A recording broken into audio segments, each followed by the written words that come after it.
여러분 안녕하십니까? 저는 천안 성경침례교 주영 목사입니다. 잠시 하나님 말씀을 보시겠습니다. 로마서 16장 16절로 18절입니다. 로마서 16절로 18절 말씀입니다. 봉독해 올리겠습니다.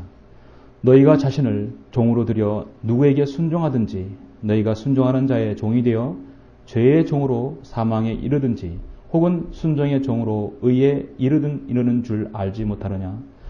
하나님께 감사드리는 것은 너희가 죄의 종이었으나 너희에게 전하여 준 교리의 본을 마음으로부터 순종하여 죄에서 해방되어 의의 종이 되었습니다. 아멘. 로마서 6장 16절로 18절까지 했습니다. 이상은 한글 킹 제임스 성경이었습니다. 이 시간 저는 구원받을 수 없는 강령, 완전 타락이라는 제목의 강의로 장로교회에 몸담고 있는 여러분 모두에게 성경의 진리를 알려드리고자 합니다. 지난 120년 동안 한국의 기독교계를 이끌어온 교단은 단연 장로교, 즉 칼빈주의 교회였음을 누구나 부인하지 못할 것입니다. 그래서 수많은 장로교인들은 칼빈주의가 가장 성경적인 교리 중 하나로 인식되고 있는 것이 현실입니다. 실제로 한국교회는 칼빈주의를 신봉하는 장로교가 주를 이루며 수많은 교단들이 분열될 때에도 자신만이 정통주의, 보수주의 신앙이며 그 증거로 믿음의 뿌리가 칼빈주의에 두고 있다고 주장해 왔습니다. 그러다 보니 한국식 장로교는 어느덧 성경적인 믿음의 뿌리에서 아니라 일명 극단적 칼빈주의로 뿌리를 내리고 있는 것을 보게 됩니다. 극단적 칼빈주의는 5대 강령으로 이루어져 있습니다. CC 종교개혁가 존 칼빈이 가르친 교리들을 성경보다 더 지나치게 강조하는 것을 바로 극단적 칼빈주의라고 말합니다. 칼빈주의 철학적 체계는 몇백 년 동안이나 건전한 교리인 것처럼 지금까지 이정되어 왔습니다. 저도 사실 개인적으로 장로교 칼빈주의 교리를 가르치는 곳에서 30년 가까이 있었던 사람입니다. 성경의 진리에 눈을 뜨자 한국식 극단적 칼빈주의는 복음이 아닌 한 인간으로 하여금 전혀 구원받지 못하게 하는 반성경적인 신학 사상임을 알게 되었습니다. 그래서 이 동영상을 통해서요, 극단적 칼빈주의 이 교리들은 비성경적인 신학 사상 체계임을 밝히고 이에 무지하여 속고 있는 한 사람이라도 성경의 진리를 알려주고자 하는 것입니다. 저는 암흑시대를 지나서 종교개혁을 일으킨 많은 종교개혁자들에게 칭찬할 만한 점이 많이 있었다는 사실을 인정합니다.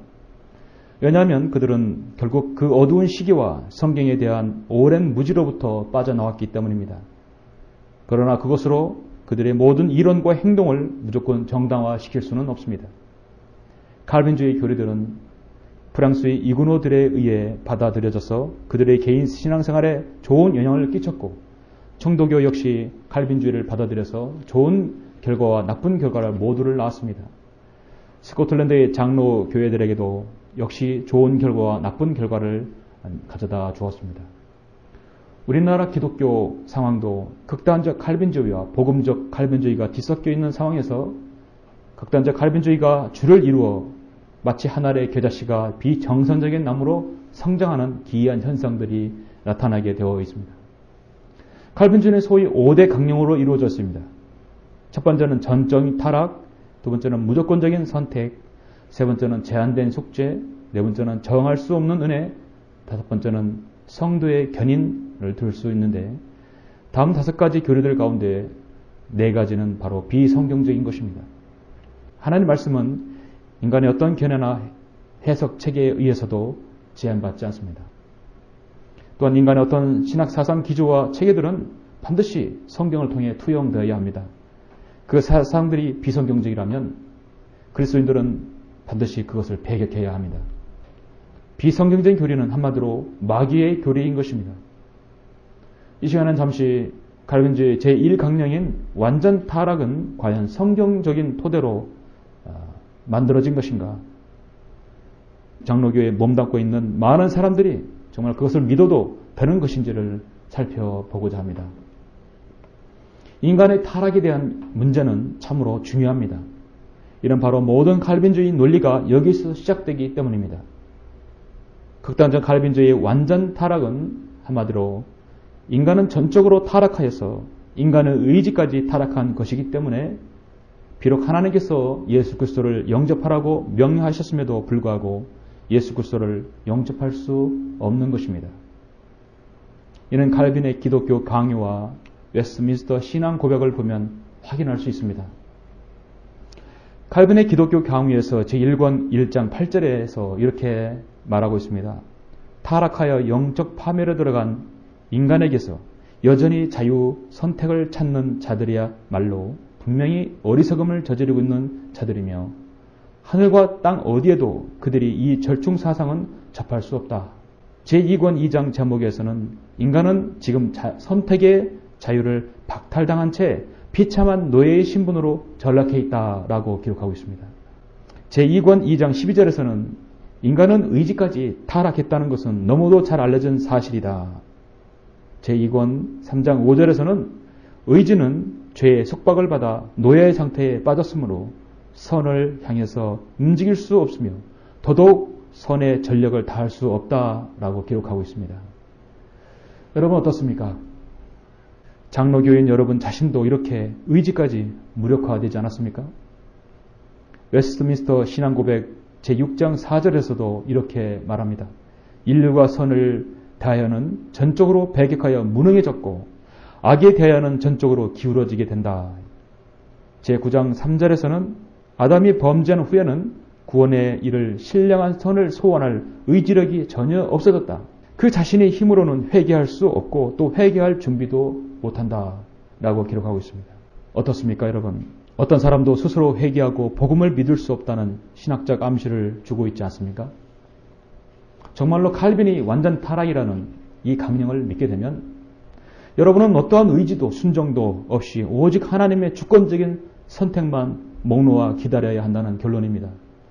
하나님께서는 인간을 창조하시고 자유의지를 주셔서 선과 악, 순종과 불순종의 선택권을 부여하여 주셨습니다. 자, 성경의 진리는 이렇습니다. 하나님께서는 처음부터 아담을 타락한 존재로 짓지 않으셨고 오히려 죄 없는 상태로 만드셨습니다. 그뿐만 아니라 거룩하고 흠없는 하나님의 형상대로 하나님의 모습을 따라 창조하셨습니다. 그러나 아담의 타락으로 놀라운 일이 발생하였습니다. 자연적으로 출생한 모든 사람은 그가 태어나기 이전에 이미 죄인이며 태어나면서부터 거짓을 말하고 어려서부터 마음의 계획이 악하다고 성경은 말씀합니다. 아담이 선과 악의 지식의 나무에서 나는 열매를 먹는 그 순간 그의 영은 죽었고 그 이후 그의 모든 자손들도 더 이상 하나님의 형상이 아닌 아담의 형상을 따라 태어났습니다. 모든 사람은 육신으로 난 그의 모든 후손들은 육이기 때문에 죄인으로 인하여 죽게 되었고 죽은 후에는 영원한 지옥에 갈 수밖에 없는 것입니다. 이것이 성경에서 말씀하고 있는 인간의 타락입니다. 이런 연유로 한 사람에 의하여 죄가 세상에 들어오고 그 죄에 의하여 사망이 왔으니 그리하여 모든 사람이 죄를 지었으므로 사망이 모든 사람에게 전달되었느니라. 그렇습니다. 아담으로부터 비롯된 우리의 첫 번째 출생은 잘못된 것입니다. 성경은 모든 사람이 죄인임을 분명히 선포합니다. 우리는 칼빈주의자들로부터 인간이 완전히 타락된 존재임을 배우는 것이 아니라 분명한 하나님의 말씀을 통해 타락한 존재임을 알고 믿은 것입니다. 칼빈주의자들만 인간의 타락을 주장하는 것이 아니라는 것입니다. 그러나 칼빈주의 제1강령인 전적 타락은 영적으로 죽은 사람은 예수 그리스도 안에서 믿음을 행사할 수 없다라고 단언합니다.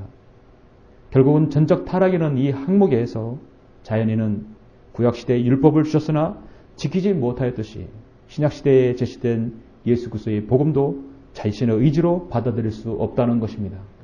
물론 우리는 인간의 본성이 전적으로 타락했다는 것과 모든 인간이 죄인이며 하나님의 도움이 없이는 스스로 구원할 능력을 갖지 못하고 선을 행할 능력도 없다는 것은 성경이 증언하는 진리임을 인정합니다. 그래서 하나님께서는 인간의 죄와 사망의 문제를 해결하시기 위해서 하나님의 위대한 구원계획을 세우시고 독생자 아들이신 예수 그리스도를 이 땅에 보내신 것이었습니다. 그러나 칼빈주의자들이 주장하는 것처럼 죄인들이 전적으로 타락하여 하나님께서 어떤 사람을 개인적으로 선택하여 부르지 아니하시면 구원받을 수 없다는 이 교리는 전적인 비성경적인 교리인 것입니다. 이 교리로 인하여 성경이 증언하는 전적인 타락에서 자기대로 한 걸음 더 나아가 인간의 전적 무능력을 강조하여 사람들로 하여금 아무런 의지도 사용하지 못하게 하여 믿음에 대해서 철저히 무력하게 만들고 있는 것입니다. 오늘 본문 로마서 6장 16절, 17, 18절에서 무엇이라고 말씀합니까? 17절 보시면 하나님께 감사드리는 것은 너희가 죄의 종이었으나 너희에게 전하여 준 교리의 본을 마음으로부터 순종하여 죄에서 해방되어 의의 종이 되었습니다 하고 말씀하고 있습니다.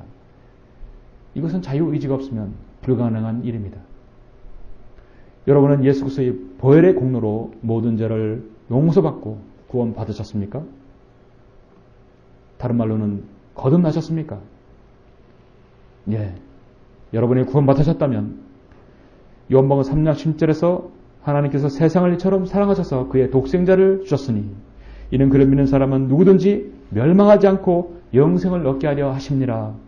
이 말씀을 믿고 자신이 죄인임을 시인하였고 자신의 의지로 예수 그리스도를 영접하였던 적이 있었을 것입니다.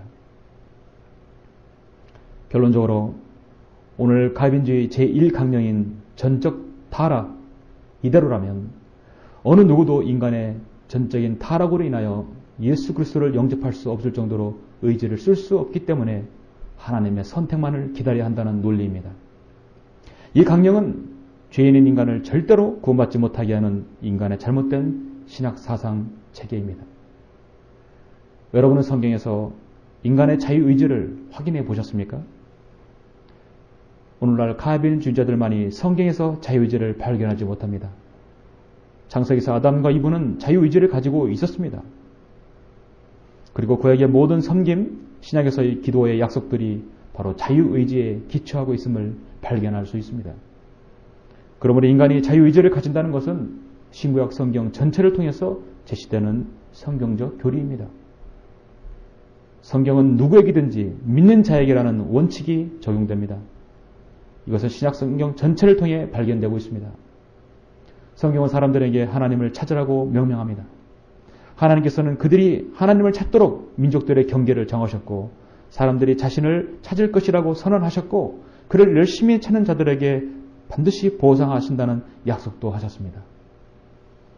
예수 그리스도께서도 아버지께서 내게 주시는 자는 다 내게로 올 것이요 또 내게 오는 자는 내가 결코 내어쫓지 아니하리라 요한복음 6장 37절에서 약속하셨습니다.